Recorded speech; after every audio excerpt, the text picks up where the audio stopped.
When managing deep-seated MSSA infections, such as a VAD driveline infection, transitioning from dalbavancin to oral cephalexin suppression requires a strategy based on pharmacokinetic logic rather than a random start date.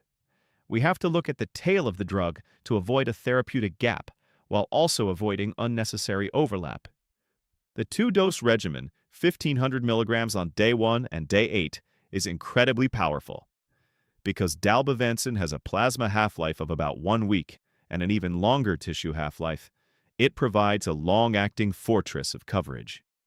Monte Carlo simulations and therapeutic drug monitoring show that this specific day 1, day 8 dosing maintains effective free AUC to MIC targets against Staphylococcus for approximately 5 to 6 weeks.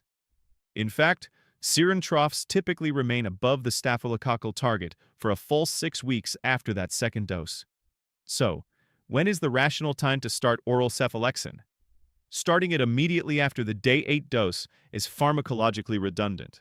You would simply be overlapping two highly active gram-positive agents. Instead, the move is to initiate cephalexin suppression 4 to 6 weeks after the day 8 dose.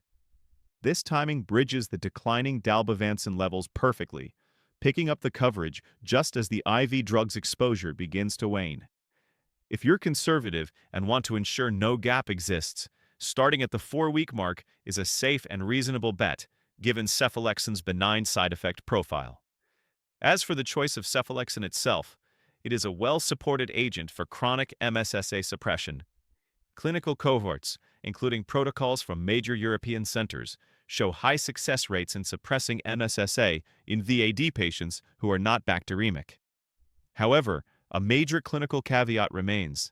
While cephalexin is excellent for gram-positives, chronic use can lead to breakthrough infections with cephalexin-resistant gram-negative organisms. The bottom line for your clinical practice: trust the PK of the dalbavancin loading doses. Don't rush the oral transition. Wait 4 to 6 weeks after the second dose to start the cephalexin, and then maintain a high index of suspicion for emerging gram-negative resistance during long-term suppression.